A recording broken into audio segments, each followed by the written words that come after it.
Hey guys, welcome to Sopi Mix Studio conectando Aruba com o mundo via video podcasting. Conectar conosco, compartilhar ideias e histórias para nos inspirar e para nos abrir. Sopi Mix Studio é plataforma de podcast na Aruba. Follow-nos no Facebook, subscribe no YouTube ou na plataforma de podcast preferida. Escute o podcast preferido que hora e onde está. Sopi Mix Studio, powered by Qredits. Botou uma ideia? Qredits educa e prepara a abo para ser um empresário exitoso. De business plan, guia personal e préstamo para negócio até com 100,000 florim. Bira para mês donho com Qredits. Sopway. Passa na Sopway para o sop, salada, wrap ou flatbread e mais fresco. Com 7 localidades ronde Aruba. Nós está cerca de Ibo. Sopway. Swingmasterz. Organizando events, conferences of weddings, Mr. de luz, sound, staging, DJ, trussing of flat screen, Swingmasterz está claro para ser boa fiesta um êxito. Swingmasterz. E agora, Sopi Mix Studio é plataforma de podcast de Aruba, está apresentar.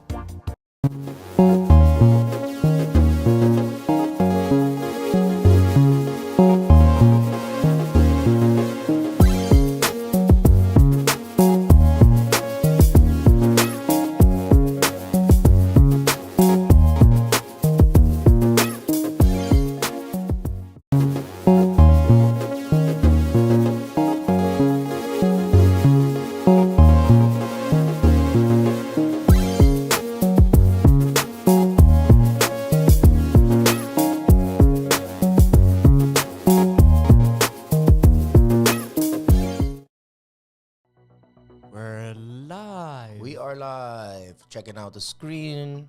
Everything looking good? Yeah. Good morning. Good if you just afternoon. woke up. And go ahead with the sponsors, Jean-Luc. Yes. Thank you to Subway, Eat Fresh, Swingmasterz, and Qredits for all allowing us to be able to have these weekly shows.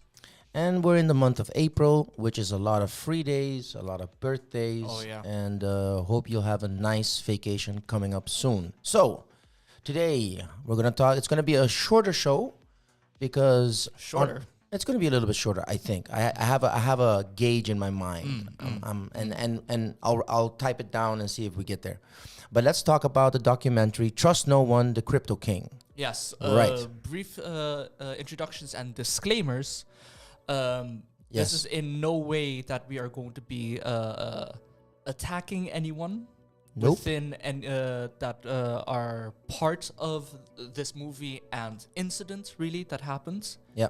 And it's more of a we're going to talk about what happens and the movie, how it portrays. It's basically a movie review. Yes. Right. Yes. So my name is Bruce, digital evangelist, and very passionate about technology and what it means for the community. And very interested in astronomy and science fiction and all that good stuff. You don't say. I don't say. My name is Jean-Luc. I am a student at the University of Aruba, and I've had an interest in tech and games my entire life. Very nice. So, by the way, if you haven't watched it, you might want to stop right now because we will be spoiling the fun. Spoilers ahead from now on. We are going to be talking about the documentary called "Trust No One: The Hunt for the Crypto King. The Crypto King." Yes. That has an IMDb rating of 6.3, which is in IMDb terms not so bad. Not so bad. Would you watch a rating of IMDb 6.3?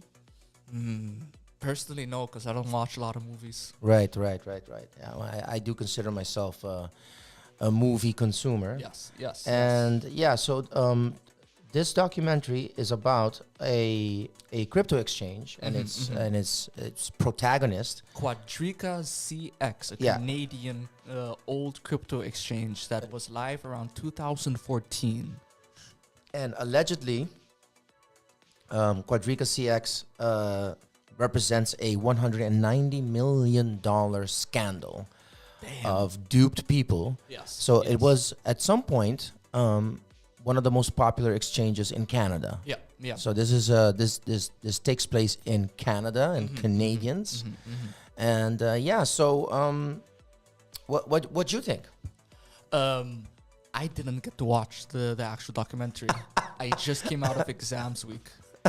So, yeah, Well, no, I watched no. it, and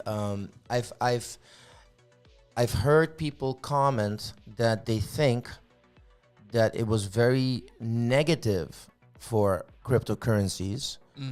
I understand that, but I think anybody that understands the crypto space a little bit better will know and see that, well, yeah, there's a lot going on here that has nothing to do with blockchain technology, only to do with the hype and the greed, and really it's an example of bad practices in general. Right? Since this is around 2014, this was in the early stages of the current community of cryptocurrency that was being formed around that time, right? Right. And I'm pretty sure that this Quadriga CX incident is the entire reason why people now suggest or heavily always remind people to only put in what you can afford to lose in crypto if you want to get into exchanges and everything. Exactly, yeah. So just to go on further, the protagonist is called Tom Cotton, right? Tom Cotton? Let me double check. Gerald Cotton, yes. Gerald Cotton is the mystery man. Yeah, yes. a very upbeat looking, smiling, yuppie tech nerd, kind of, and that looks really fun-loving and eloquently spoken, and, has, if you really think about it, is charming, and was the masthead, the face of Quadriga CX. Yes. And, of course, it's an exchange. But let me pile on what you just said. The documentary is also a lesson about spending, investing, and the difference of onboarding blockchain and onboarding, for example, in this case, Bitcoin.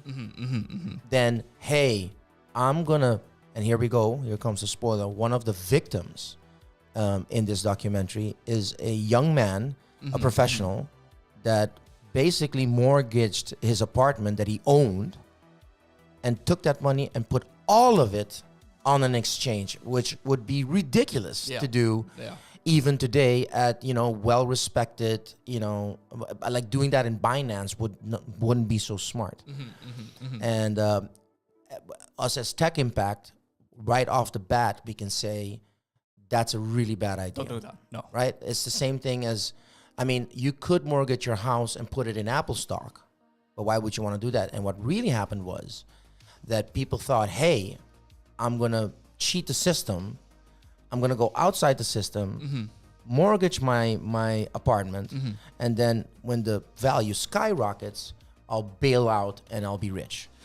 But essentially this entire thing, of course it paints a negative view for cryptocurrency, right? But essentially, I see it as a cautionary tale, really. Yeah, Because absolutely. everything that could go wrong went wrong. The exchange went bad. These people who are part of the documentary did malpractices as well. The coin managed to crash around this time as well, right? All the right pieces for a beautiful catastrophe fell at the right time. If I would rename the documentary for what it really is how a Ponzi scheme was used to steal people's crypto. Because that's what happened. Crypto scheme. It was a crypto scheme. It was a Ponzi scheme. And I have to say, it happened here on Aruba. Oh, yeah. It happened here on Aruba. There was, I forgot the name, but I had a bunch of associates and friends and people that I was familiar with that were investing cash and getting 30% returns on an app. And the reason that's possible, because the operators of this great pyramid, Ponzi, was that they know how to reinvest it and guarantee you your money back. Yeah. And there were, I believe, hundreds of community members that did that, and they did a dump and run, Damn. You know, and I think this story is that same story because, to give it in short, somebody made a website. It looks great, which is a warning of all crypto now. Right now, it's also a warning. It looks sleek. It looks and slick. simple. And what happened was, Bruce thinks, hey, I want to make some money. Let's say I'm a casual Bitcoiner in Canada, and I mine some of it, and I'm like, you know what? I'm going to buy myself something nice, and I go on the exchange. So I go on the exchange, and I basically load up the Bitcoin, which is pretty easy. No, actually, you don't do that. Oh, you don't? You don't do that. I'm not sure if they explained this, but let me explain how the exchange work, right? So yeah, so Gerald, the guy, lifted the exchange, but because it's 2014, right? You can't have a legal exchange with bank accounts and have people buy Bitcoin, right? So what happened instead is they offered to sell you quadribucks, Right. which was basically one quadribucks is $1 Canadian. Beautiful. So you would pay for the quadribucks, and it's with those bucks that you can go and. It's like get fake chips in the Bitcoin. poker game. Yeah, Right. exactly. Which, okay, but okay. Let's put it this way. The easiest way is for me to upload Bitcoin. Yes. So I transfer Bitcoin and I get quadribucks. Yes. Okay. And then you're just supposed to be able to check out with that. Now, this is my point why it's a Ponzi. Really technical websites would be able to really do that with the right technologies in the back. But what was really happening was a display, right? So let's say I upload one Bitcoin. I get the quadribucks equivalent of that value of the Bitcoin of that day or that 30 minutes, right? Somewhere in that website, he takes it. It goes somewhere. But what you're being displayed in your account is just a display. And this is where all the magic happens. Yeah. Right? Definitely. So people, arguably thousands of people, were participating and acquiring Bitcoin and holding them, right? And then the perfect storm happens. The big crash of, what was it, 2000 and something? BitConnect. Right. The big crash.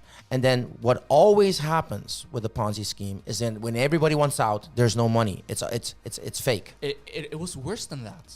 Exactly. It was worse than that. What he was doing in the background, right? They were supposed to go public. The company was supposed to go public. him and the co-founder, okay. Right? And the business was actually going great. But they started running out of money, but they got new investors and things were looking bright. But then all of a sudden, he laid off everybody. And his co-founder, Mr. Patron, left as well. It's a one-man show. It was only Cotton. What he started doing was he made a little account, and since everything was bought with quadribucks, and since he was the CEO, he could print as much quadribucks as he wanted on that account. And he started trading against the people on the exchange with nearly infinite amount of assets, making money for himself. But you understand that but that's Ponzi. You understand? No matter how you're concentrating on the details. Of course. But doesn't matter. That's what Ponzi's do. They make really detailed frameworks, but in the end they're working with nothing. They're working with he made a faked dollar. Yes. You understand? It doesn't matter that he was successful.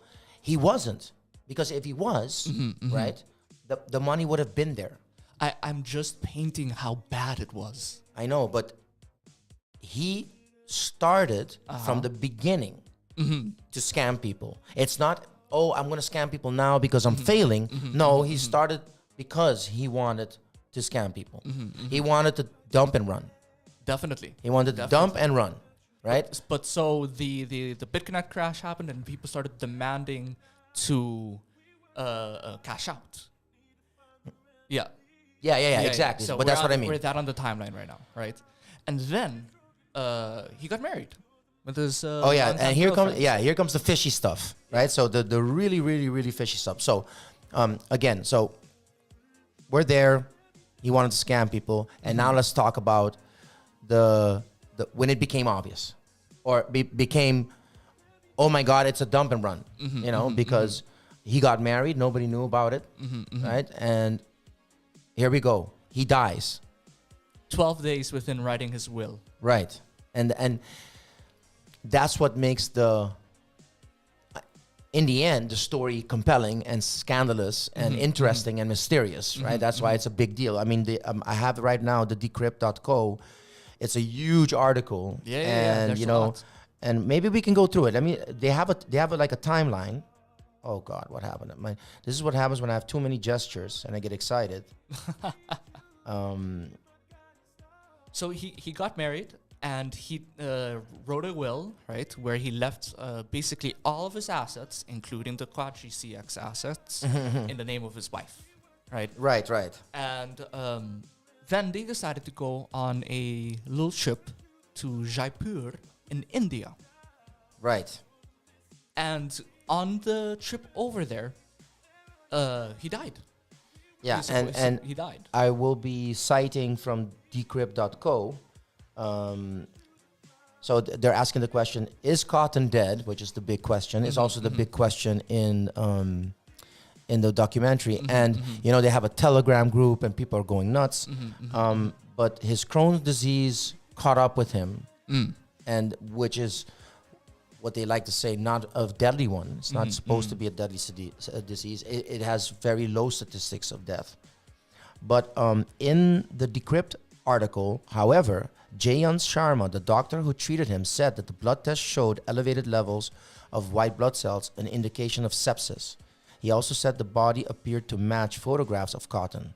And Brian Fegan, a London doctor who specializes in Crohn's, says that Cotton's rapid demise is consistent with what might happen to someone with Crohn's disease who was suffering from septic shock. Oh. Right? So this is when things get a bit finalized, that even though it's a bit fishy, there's enough there for it to become highly unlikely that he's walking around. But this is a recent development. Right? Yes, recent. Yes. Because at the time, all we got was he had Crohn's disease, but the death certificate said a cardiac arrest. Right. And then the method at which he got the death certificate was very fishy, because the embalming service never saw the body. It seems there's another one. Tell me. Yeah. There was another embalmment service that took him. And it can be argued that, considering the low development level of India, that, remember, a body 10 days later is not going to look that great in a casket, no matter what you do to it. Yeah. It flattens out, it becomes horrible. I think that the guy's not around anymore. It's even though it's a bit strange and a bit iffy, it is India. It is a bit. It's not like here. You couldn't possibly do that in a very, very developed country, which means that makes it also mysterious, because that's why they went. But it would be really hard for him to have disappeared. Really, that would be really hard. It's generally hard to disappear. Well, with this recent development, it would. I think he's gone, and now the question is, where did the money go, and is it returnable? And obviously, I don't think so. He went with the passwords, as they say within the documentary, right? So they're going to sit in a vault for a little while. Yeah. And the wife has enough assets. I mean, he bought a bunch of properties, right? Yes, all of it is left in her name. Yeah. Exactly. So she doesn't really need the crypto. No. Let's make something true. She's got the passwords of millions of dollars of cryptocurrency. She could sit on it for a long time. I have the numbers of how much cryptocurrencies are missing. Actually. Okay, go ahead. That's cool. 25,600 bitcoins. What? 25,600 bitcoins. That's billions of dollars. Well, there you go. Billions. Yeah, it is billions. 11,000 bitcoin cash. 35,000 bitcoin gold, which I've never heard of before, and 430,000 Ethereum are all missing. $430,000? Yeah, Ethereum. That's oh my God, that's a lot of money. That's billions, probably. That's billions. Yeah. She doesn't. So she's good. She's set. She's set. But the thing is the actual assets that were still on the exchange, that was monetary, was put off into a private account that creditors couldn't reach. So the wife is scot-free. Well, and now the good lesson of the documentary as well is as they start. Okay, let's put it this way. Let's educate, right? So let's share it with our listeners. Yeah. So obviously, an exchange doesn't have a wallet. Mm-hmm. It has a portal. Yes. And so when you're on an exchange and you go into your account, that's not a real wallet. That's just phrasing for you to think in the context of cryptocurrencies. Not your key, not your wallet. Not your wallet, right? And then you have cold wallets, right? Yeah. And the cold wallets are the ones they store on a USB and that you can take offline and take with you. If she somehow took all of that onto a cold wallet, there's no way of us knowing if it's. There's no way of us knowing. Yeah. My question to you is, Jean-Luc, I can't even answer that myself. If she if she accesses Ethereum 10 years from now, and Ethereum becomes, globally accepted as a payment, it probably will, 10 years from now. Is that a problem for her if it's on the ledger? Can we see transactions on the ledger that ends up at some exchange of Quadriga, or could he clean that in some way? I'm pretty sure. So let's say it is on a cold wallet, right? That means it's on a cold wallet and not on the exchange. The exchange is dead. No, I know, but when it comes back and the transaction history that is visible on every digital asset, so for example, one of the Ethereums that she has brings it back and does a transaction with it, is she in trouble? If people see that.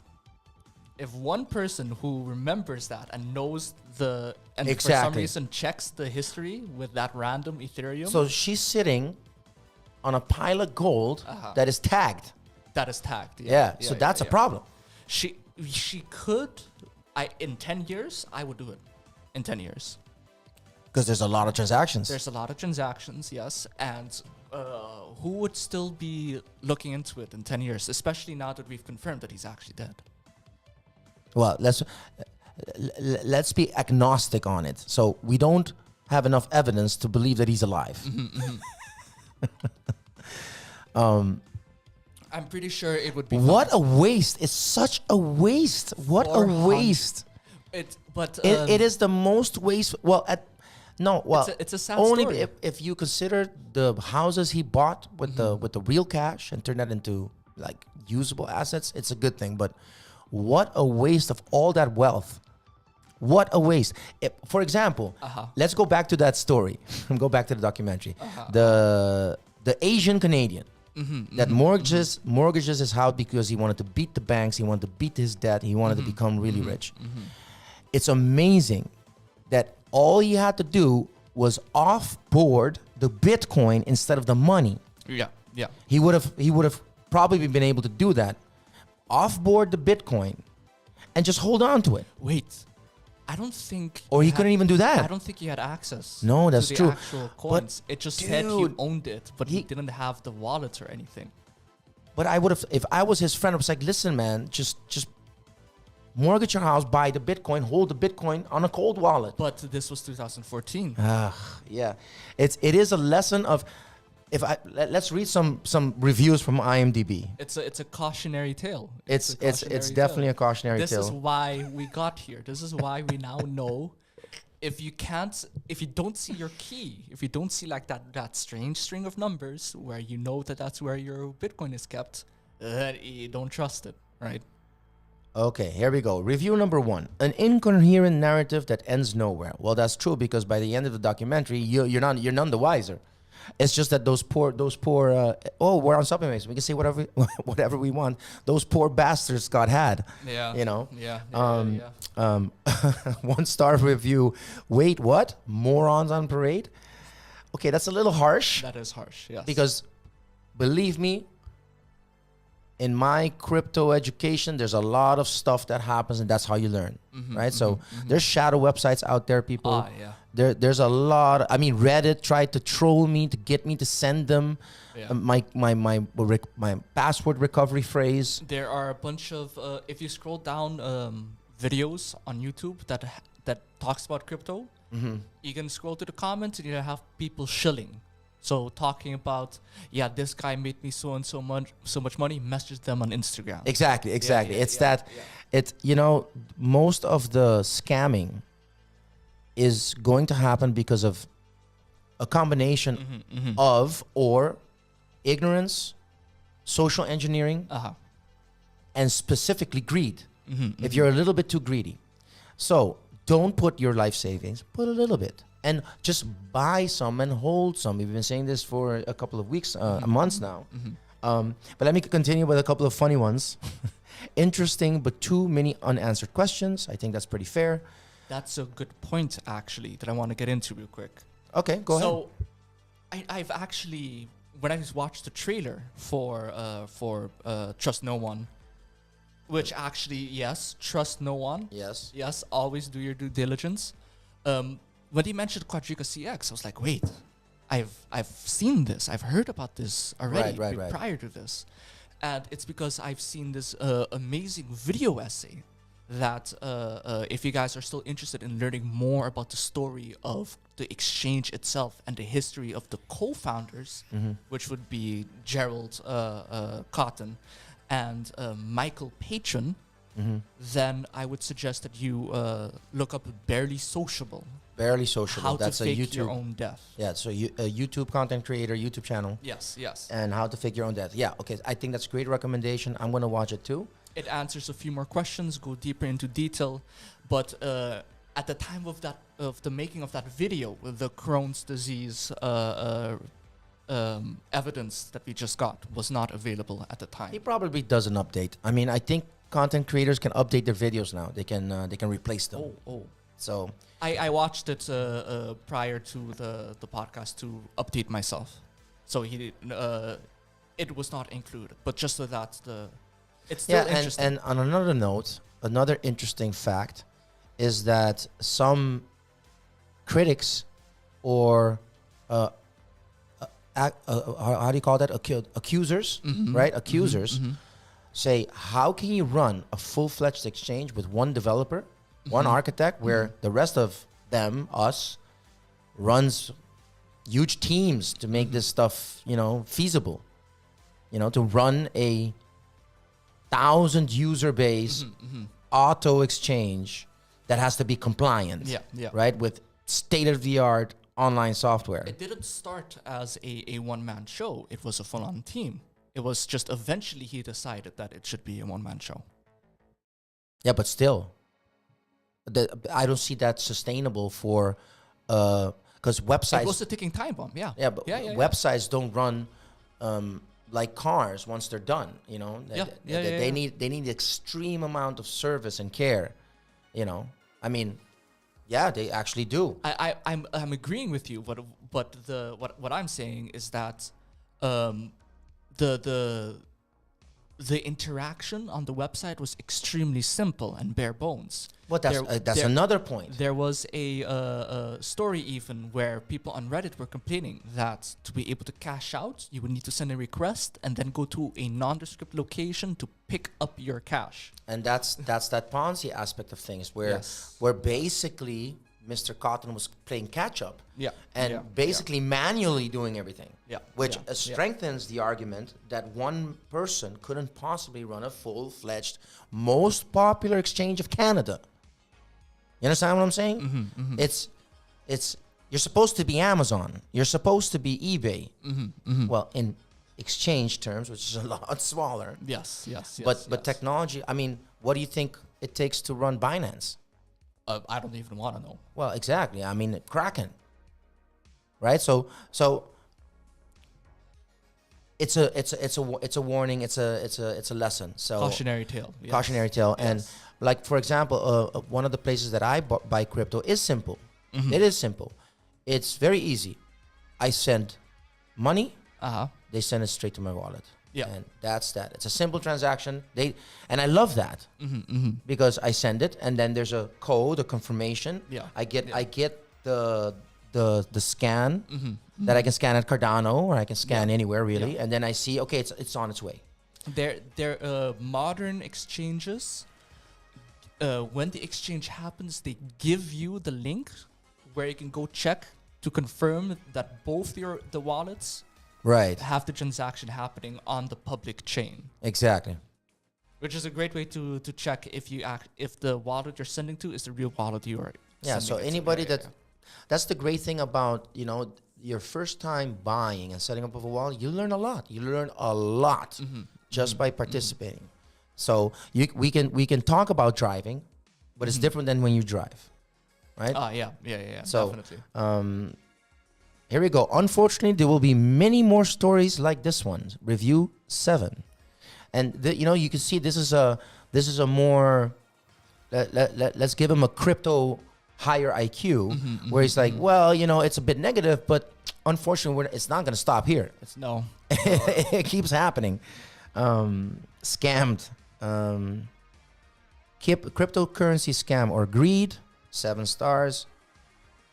8 stars. He didn't want to pay the bank 2%. Live and learn. Crypto fascinated me when it first came out, but being older, I couldn't figure out how to buy it and then spend it, so I laughed it off. Well, at the one, then I agree with him. You got to be careful, and he got stuck, and he's like, okay, well, if I couldn't do it, I'm not going to push it. Yeah. Which is fine. Yeah. Which I think that's a healthy way to approach finance. Yes. He didn't lose money. The tale is as old as this. This is 2014. 8 years. 8 years ish. Yeah. Okay, 8 last years. last 2, fake drama documentary, dramatary. I think the proper way to say it is dramatized. Well, he wrote dramatari. Dramatary. First time I'm hearing. Well, but he's having fun, obviously. I mean, it doesn't have to be correct English. A bunch of idiots blaming a dead guy. Well, that's an oversimplification. And no, they're not exactly idiots on the one hand, but they were definitely naive. They were naive. Yeah. And the old warning of buyer beware. Yeah. Right? It's like, hey, sell me your scooter. Okay, wait, just give me the money, and I'm gonna go home right with my scooter and get something. I'll get the contract, and then you're like, yeah, well, no, I'll wait for you here with my money. Because trust no one is how finance is dealt with, right? And this is where the banks have their roles. They protect us, and the reality of becoming your own bank is you gotta have your own due diligence. You gotta do your own, and yes, that kind of sucks at the one end. I would be super stressed out if I had, for example, $15,000 worth of whatever. Let's pick XRP. XRP, sure. I have $15,000, and I'm like, okay, I'm in trouble. My car broke down. I need a new car. I want to buy an electric car.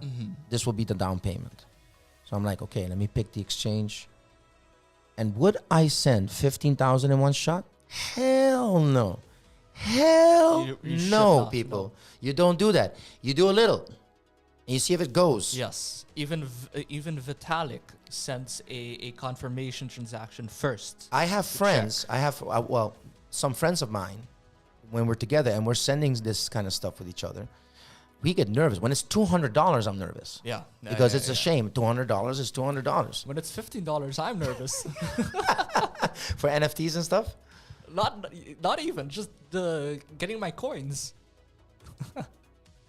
It takes the sheen off cryptocurrency in a big way. Well, that's what we don't like about it. I mean, because this has more to do with the hype of crypto, which we warn about every segment we talk about crypto, and it has a lot more to do with gullibility.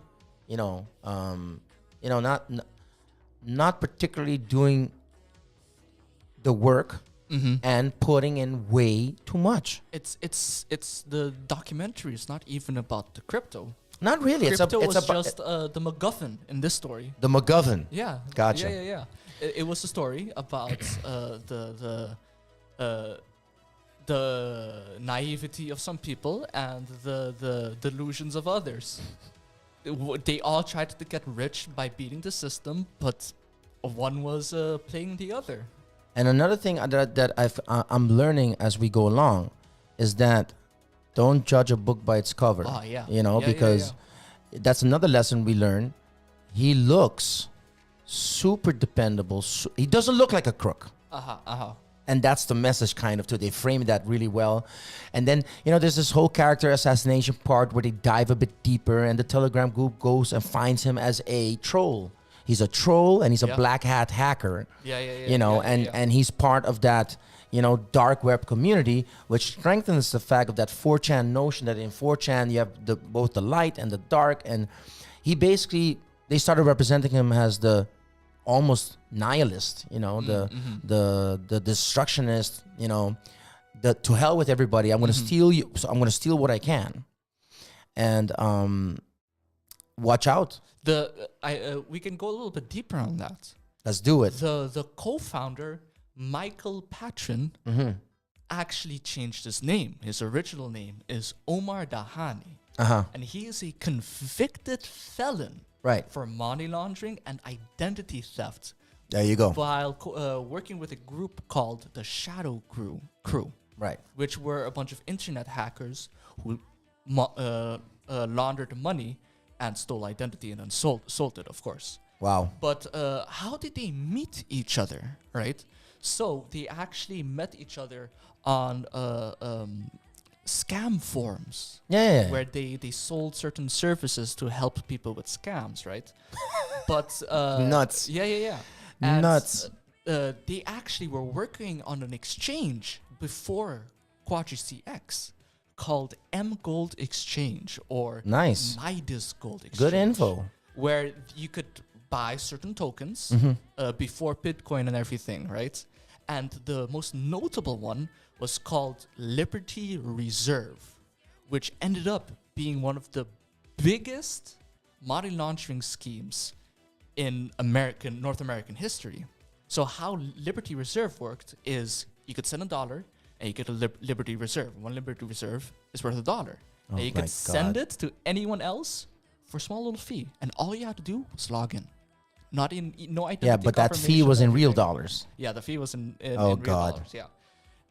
And what happened was Michael Patron had an account there because it got bust. All the emails, all of the information went public. You had Michael Patron, and he was using Mr. Gerald Cotton. Yeah, Mr. Cotton's email. So already, before even making Quadri Exchange, they were both already working together in money laundering crypto schemes. Oh man. Again, he set that up to dump. He was going to use his personality. You know, when you see him in the expos and just being himself, it was all part of the sham. It almost makes me think about The Prestige. The Prestige? Yeah, in the movie The Prestige. You remember that movie? No. The Magicians? No. Well, in the movie, The Prestige is like, it's the name of the end thing of the trick. And there's misdirection and there's illusion happening all the time. And there's this scene where this old man makes a big bowl of fish, a fish bowl with a fish in it disappear. And the guy says, what he's done is convince you that he's an old, frail man, but he's actually a really strong guy that can actually lift it really fast. And he lives the illusion. So when you see him walking around, and one of the magicians, which is played by Christopher Nolan, says, and they're twins, by the way. And that's how they create their illusion.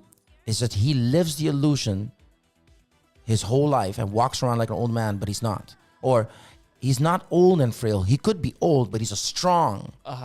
And I think if you go now and rewatch and we take a good look at Gerald when he's speaking and doing these things, is this fun-loving, funny guy, and he just graduated behind the computer, school. He's a total douche, total troll. Yeah. I hate Man, I hate trolls with a passion. I hate trolls. I hate people that go online with pseudonyms and they're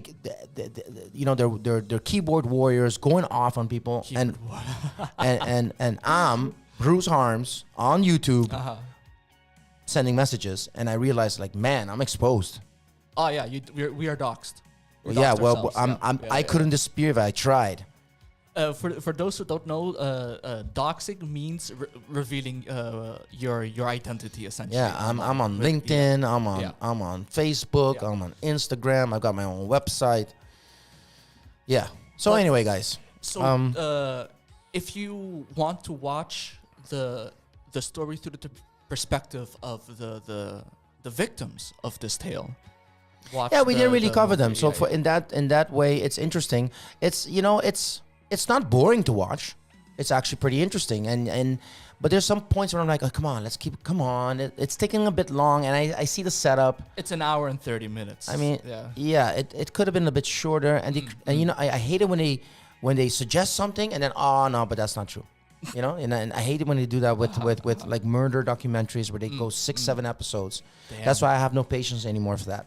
But if you want to get deeper into the history of the co-founders and how Qredits CX worked behind the scenes leading up till the end, I would recommend the Barely Sociable video essay documentary. It's only 30 minutes. Super. But, absolutely amazing as well. If you would give the hunt for the Crypto King, if you would give it a review. I didn't watch it. Okay, then only I can do it. Yeah. I would give it a 6. It's worth to watch as a advocate, because you can learn a lot if you look at it from the lens from this is not how you do things. Yeah. Right? As a cautionary tale. Cautionary tale. Yeah. And unfortunately, like one of the reviewers on IMDb, this is not the last one, because we're in the beginning phases of developing cryptocurrency and blockchain as a service product, whatever, research and development phases. More to come. And if you guys know about a great blockchain related anything really, we're always interested. And let us know what you think. And we'll see you next week. Are we doing? Because I still need to come up with a theme. We can talk with Elton. Yeah, so shout out to our good friend Elton. He's live this weekend as well. Yes, he's going to be here. Shout out to him. And more to come. We'll talk later, guys. Have a good weekend. Wait. Oh. We need to sponsors. Go ahead. Yes, and final words. Thank you to Subway, Swingmasterz, and Qredits for having the show be live right now that you're listening to. Not your passphrase, not your wallets, and don't say passphrase. I think recovery phrase is a better. Not your key, not your wallets. Right. Do not only invest what you can afford to lose. Right. Yeah. Exactly. And I hope whatever you were cooking or whatever you were doing was nice and enjoyable while you were listening. Right, and let's give them recommendations. So Cardanos are cool, Ethereums are cool, Bitcoin is cool. Yes. And have a nice weekend. We'll see. Till next week. I get permission.